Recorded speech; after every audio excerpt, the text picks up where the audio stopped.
नमस्ते, मेरा नाम अंकित त्रिपाठी है और आप सभी का एक बार फिर स्वागत है हमारे इस नए एपिसोड में। हमारे इस नए चैनल में कहानी सुनाने का सिलसिला बदस्तूर जारी है। हम लगातार कोशिश कर रहे हैं कि आपके लिए कुछ नई नई कहानियाँ लाएं जो आपको क्राइम की दुनिया से भली भांति परिचित कराएं। आज की कहानी जो है ये मध्य प्रदेश के बिंद क्षेत्र के रीवा ज़िले से है। यहाँ के एक गांव की रहने वाली चांदनी राजकीय कन्या माध्यमिक विद्यालय से एमएससी कर रही थी। चूँकि रोज़ाना घर से कॉलेज आने जाने में उसकी पढ़ाई बाधित हो रही थी और काफ़ी ज़्यादा समय भी लग रहा था, इसलिए उसने रहतारा में किराए पर कमरा ले लिया। कमरे पर उसने अपने छोटे भाई को भी रख लिया था और वह अपने छोटे भाई के साथ उस कमरे में रहती थी और वह छोटा भाई भी बहन के साथ पढ़ाई करने लगा। उसी दौरान सैमसंग कंपनी में नौकरी करने वाले एक संदीप नाम के युवक से उसकी दोस्ती हुई। संदीप को जब पता चला कि चांदनी के साथ उसका भाई भी रह रहा है तो चांदनी से नज़दीकी बढ़ाने के लिए उसने उसके छोटे भाई से दोस्ती कर ली। संदीप की चांदनी के साथ धीरे धीरे दोस्ती हुई और यह कब प्यार में बदल गई, दोनों को पता ही नहीं चला। और फिर दोनों का प्यार परवान चढ़ते हुए इतना आगे निकल गया कि वो सारी हदें पार कर गए, जैसे आजकल सभी लोगों के साथ होता है। उनके बीच के जिस्मानी संबंध भी कायम हो चुके थे। इतना ही नहीं, उन्होंने शादी करके साथ रहने का फैसला भी कर लिया था। काफ़ी दिनों तक दोनों चोरी छिपे मिलते रहे। संदीप का एक दोस्त था कमल द्विवेदी, जो अपने ज़माने में के कुख्यात डकैत थे महेश द्विवेदी, उन्हीं का बेटा था। कमल अपने कैलाशपुरी में एक मकान था जो उसी में अकेले रहा करता था। कमल संदीप और चांदनी के प्रेम प्रसंग से अच्छी तरह वाकिफ़ था, इसलिए संदीप चांदनी को कमल के घर पर मिलने के लिए बुला लेता था। जब भी मन होता वो कमल के घर पर मौज मस्ती कर लेते थे। लेकिन कुछ दिनों बाद ही संदीप में एक चांदनी को बदलाव दिखना शुरू हो चुका था। जो संदीप जीवन भर अपनी चांदनी का साथ निभाने का वादा करता था, वह शादी से कतराने लगता था। जब भी चांदनी उससे शादी की बात करती तो वह गैर मन से जवाब देने लगता। अब वह चांदनी को केवल और केवल मौज मस्ती का साधन समझने लगा था। जब भी चांदनी उससे शादी की बात करती, वह कोई ना कोई बहाना बनाकर बात टाल देता और उसे पागल बनाने लगता। चांदनी उसकी बात समझ गई। चूँकि वह अपनी इज्जत उसके हवाले कर चुकी थी, इसलिए उस पर शादी का दबाव बनाने लगी। शादी की बात सुनते ही संदीप असमंजस में फंसा हुआ महसूस करता था। फिर भी वह किसी तरह से उसे झूठा भरोसा दे करके उसके साथ मौज मस्ती करने में हर बार कामयाब हो जाता। लेकिन 12 दिसंबर 2014 को कुछ अलग ही होना था। सुबह वही 10 बज रहे थे। चांदनी अपने रोज़मर्रा के कामों को निपटा करके कॉलेज जाने की तैयारी कर रही थी। तभी बीच में उसका फ़ोन बजने लगता है और उसके फ़ोन में बजने वाली यह रिंगटोन एक ख़ास तरह की थी। वह रिंगटोन उसने अपने प्रेमी संदीप के फ़ोन नंबर के साथ सेट कर रखी थी, इसलिए रिंगटोन बजते ही चांदनी समझ गई कि यह फ़ोन संदीप का आया है। संदीप का फ़ोन आते ही उसका दिमाग गुस्से से झनझनाने लगा। एक समय ऐसा भी था जब उसका फ़ोन आता था तो वह मारे खुशी के फूले नहीं समाती थी, लेकिन अब उसका फ़ोन आने पर वह टेंशन में आ गई। उसके चेहरे पर साफ तौर पर वह टेंशन झलक रही थी। एक दफ़ा तो उसके मन में आया कि वह फ़ोन काट दे और या यूं ही इसको बजने दे। कुछ देर तक वह फ़ोन नहीं उठाएगी तो फिर वह अपने आप ही नहीं फ़ोन करेगा। लेकिन दूसरे पल ही उसके दिमाग में विचार आया कि नहीं, आज वह आखिरी बार उससे बात ही कर ले। आखिर ऐसा कब तक चलेगा। यही सोचकर उसने फ़ोन रिसीव कर लिया और संदीप से बात करने लगी। तभी संदीप ने अपने चिरपरिचित अंदाज में, रोज़ाना वाले अंदाज में बातचीत की और बोला कि मैं 1-1.5 घंटे में आ रहा हूँ, तुम तैयार रहना। चांदनी ने इस दौरान अपनी बात कहने की कोशिश की। तभी संदीप फिर से बोला और कहा कि अभी जो कुछ कहना सुनना है वह वहीं कहना, ओके, बस तुम तैयार रहो, मैं यहाँ से निकल चुका हूँ। और 1-1.5 घंटे में तुम्हारे पास पहुंच जाऊंगा। चांदनी और संदीप कमल द्विवेदी के कैलाशपुरी कॉलोनी स्थित घर पर मिला करते थे। कमल द्विवेदी संदीप का दोस्त था जो कैलाशपुरी वाले घर में अकेले रहता था। जब भी वो दोनों उसके घर पहुंचते तो वह दोस्ती निभाते हुए उन्हें खुलकर मौज मस्ती करने का मौका देता था और उन्हें अकेला घर में छोड़कर खुद बाहर चला जाया करता था। संदीप ने चांदनी को कमल के घर पहुंचने को कहा था, इसलिए वह बेबसी से तैयार होने के नाम पर मात्र कपड़े बदलने लगी।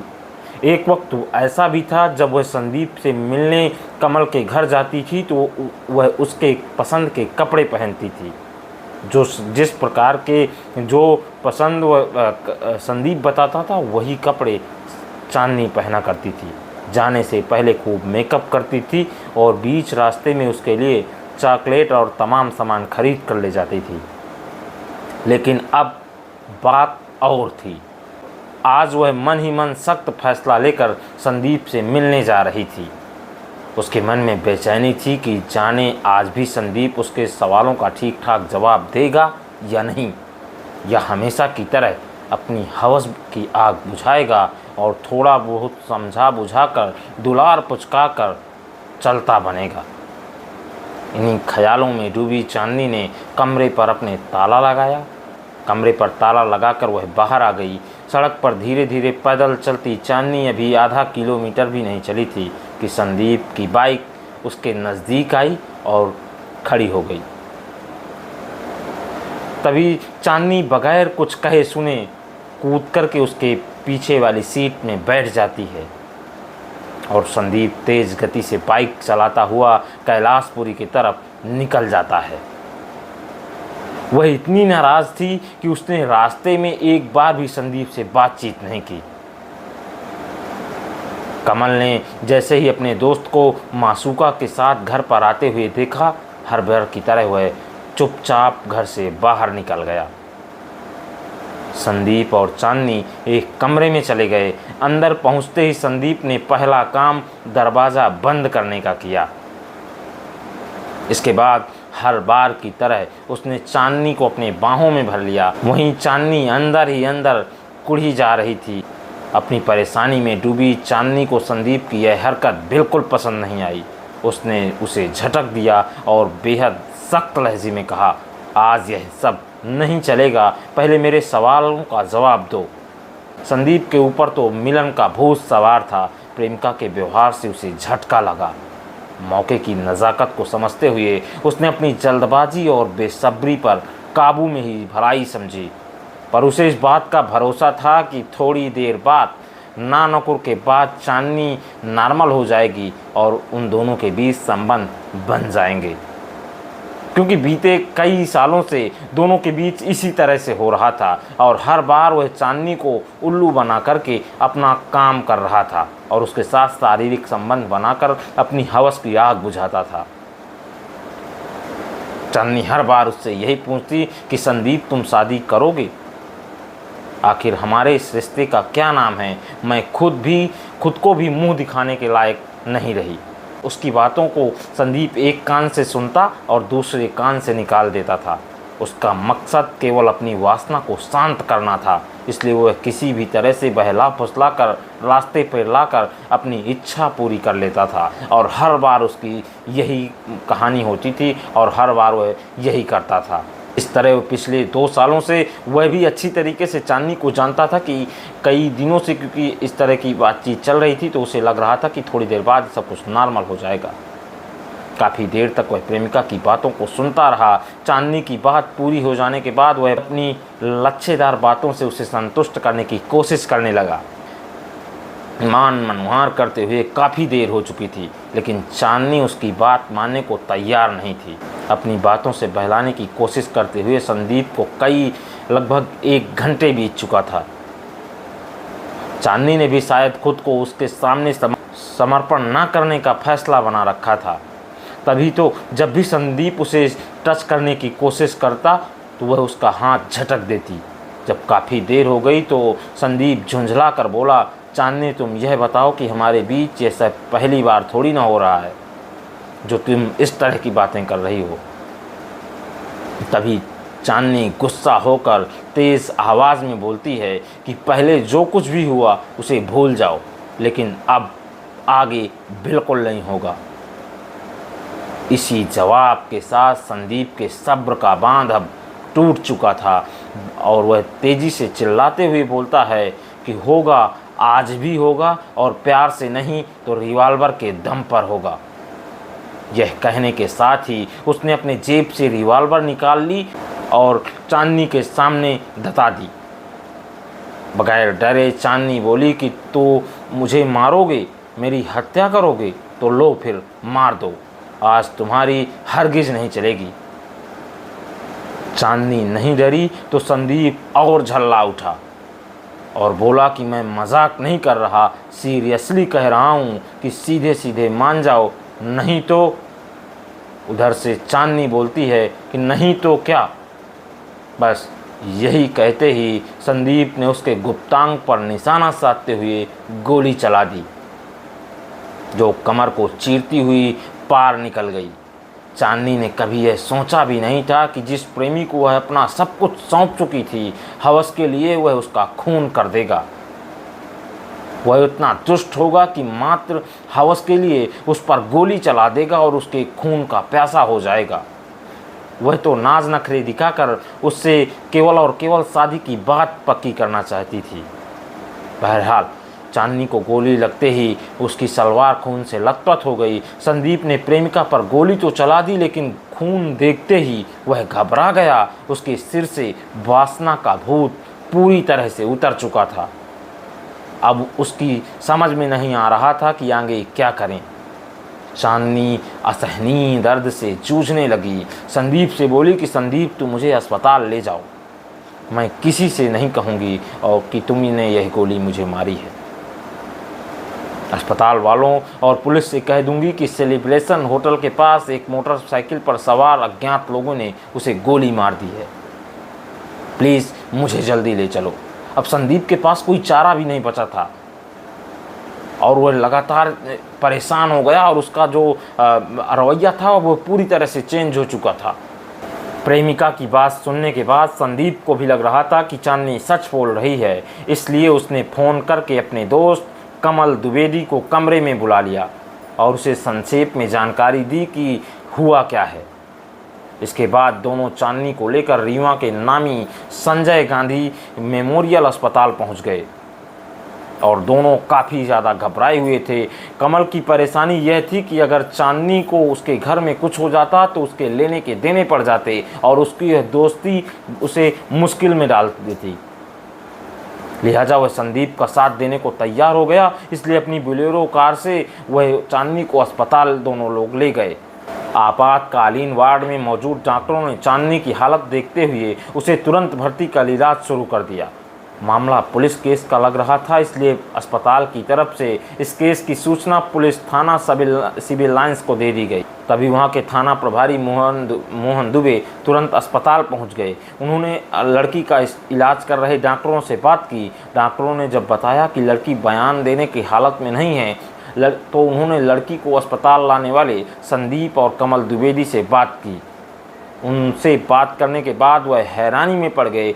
एक लड़की को दिन दहाड़े गोली आखिर किसने मारी, और गोली भी उसके खास अंग को निशाना साधते हुए। संदीप और कमल काफ़ी हद तक अपनी घबराहट पर काबू पा चुके थे, क्योंकि काफ़ी टाइम हो चुका था। उन्हें उम्मीद थी कि ठीक होने पर चांदनी भी पुलिस को गुमराह करने वाला बयान दे देगी और वह सभी लोग बच जाएंगे। और ठीक उसी तरह संदीप ने थाना प्रभारी को दिए बयान में बताया कि चांदनी पटेल हमारी एक परिचित है और हमारे बीच में दोस्ती है। इसका छोटा भाई राहुल मेरा दोस्त है और चांदनी ने दोपहर कोई 11:30 बजे मुझे फ़ोन कर बताया कि वह कॉलेज जा रही थी। तभी सेलिब्रेशन होटल के पास कुछ बाइक सवार अज्ञात बदमाशों ने उस पर हमला कर दिया और उसे गोली मार दी। यह खबर मिलने पर मैं और मेरा दोस्त कमल द्विवेदी उसको अपनी बोलेरो गाड़ी में इस हॉस्पिटल में लेकर आए और भर्ती करा दिया। संदीप ने पूरे आत्मविश्वास के साथ पुलिस को बयान दिया था, इसलिए पुलिस को भी उस पर कोई शक नहीं हुआ। चांदनी अभी बेहोश थी, उसके होश में आने के बाद ही पूरी जानकारी मिल सकती थी, इसलिए पुलिस उस जगह पर रवाना हो गई जहां चांदनी को गोली मारने की बात बताई गई थी। पुलिस ने होटल सेलिब्रेशन के आसपास के लोगों से अज्ञात बाइक सवारों द्वारा किसी लड़की को गोली मारने की बात पूछी, तो वहाँ पर मौजूद लोगों ने इस बात से साफ तौर पर इनकार कर दिया और कहा कि गोली की आवाज़ तो हमें सुनाई नहीं दी और हम दिन भर यहीं मौजूद थे। इस तरह की कोई भी घटना से उन लोगों ने साफ तौर पर इनकार कर दिया। और ख़ास बात ये थी कि वहाँ खून आदि के, जब पुलिस मौके पर पहुँची तो वहाँ खून और इस तरह के कोई निशान भी नहीं मिले। पुलिस के लिए यह बात बड़ी ताज्जुब थी। चांदनी की सलवार खून से तरबतर थी और घटना स्थल पर खून की एक बूंद तक नहीं गिरी थी। उधर डॉक्टर चांदनी के इलाज में लगे थे। पुलिस को इंतजार था कि चांदनी होश में आकर बयान दे, जिससे इस मामले का साफ तौर पर पता चल सके कि आखिरकार उस दौरान हुआ क्या था और सच्चाई क्या है। चांदनी के दोस्त कमल और संदीप दोनों अस्पताल के बाहर उसका इंतज़ार करते। चांदनी के घायल होने की खबर उसके घर वालों को दी गई तो उसके पिता और भाई संजय गांधी मेमोरियल अस्पताल पहुंच गए। जैसे जैसे गांव वालों को चांदनी के घायल होने की जानकारी मिलती गई, वो भी अस्पताल पहुंचे। कुछ ही देर में तमाम लोग अस्पताल के बाहर जमा हो गए। अस्पताल में भीड़ बढ़ती देख रीवा के एएसपी भी वहां मौके पर पहुंचे और उन्होंने भी संदीप से पूछताछ की और संदीप ने वही फर्जी कहानी बताई। पुलिस को पहली नज़र में तो ऐसा लग रहा था कि संदीप ही कातिल है, लेकिन पुलिस के पास कोई सबूत नहीं था और पुलिस लोगों को संभालने में लग गई, क्योंकि लोग वहां काफ़ी ज़्यादा बवाल और प्रदर्शन करने में जुट गए थे। लोगों में पुलिस के प्रति आक्रोश बढ़ता जा रहा था। लोग लगातार नारेबाजी करने लगे। थोड़ी देर में एसपी के आदेश पर आसपास के कई थानों की पुलिस उस अस्पताल में पहुंची और लोगों को समझा बुझा करके वहां से आश्वासन दिया गया कि जल्द ही हमलावर पुलिस की गिरफ्त में होंगे। पुलिस के आश्वासन के बाद वह लोग वहां से चले गए। डॉक्टर चांदनी के इलाज में लगे हुए थे, लेकिन उसकी हालत में कोई सुधार नहीं हो रहा था। लगातार उसकी हालत बिगड़ती जा रही थी। आखिरकार दोपहर के वही 3 बजे होंगे कि चांदनी ने आखिरी सांस ली और उसकी मौत हो गई। चांदनी के मरते ही संदीप ने चैन की सांस ली। उसे लगा कि घटना की हकीकत उसके साथ ही दफन हो जाएगी और पुलिस को इसकी सच्चाई नहीं पता चलेगी। लेकिन चांदनी के मरने के बाद भी पुलिस की चिंता और बढ़ने लगी, क्योंकि लोगों के उग्र होकर प्रदर्शन करने की संभावना अधिकतर थी।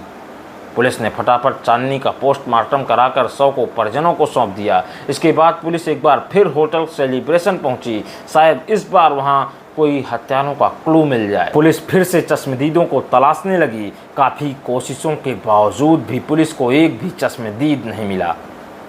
आसपास के काम करने वाले लोगों ने पुलिस को बताया कि उन्होंने गोली चलने की आवाज़ तक नहीं सुनी।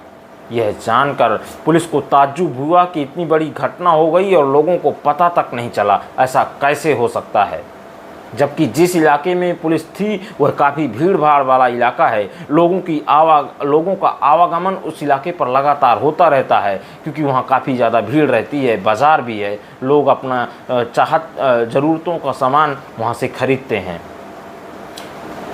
अब इन बातों से पुलिस को संदीप के बयान पर शक होने लगा। लिहाजा पुलिस ने संदीप के बयान का पोस्टमार्टम करना शुरू किया। वह संदीप को घटना स्थल पर ले गई तो वह यह तक नहीं बता सका कि वारदात किस जगह पर हुई है। अब पुलिस का शक यकीन में बदलता दिख रहा था। लिहाजा पुलिस ने संदीप से सख्ती के साथ पूछताछ की तो उसने सारी कहानी अपने मुंह से बता दी। उसने चांदनी से प्यार होने से लेकर हत्या तक की सिलसिलेवार कहानी सुनाई।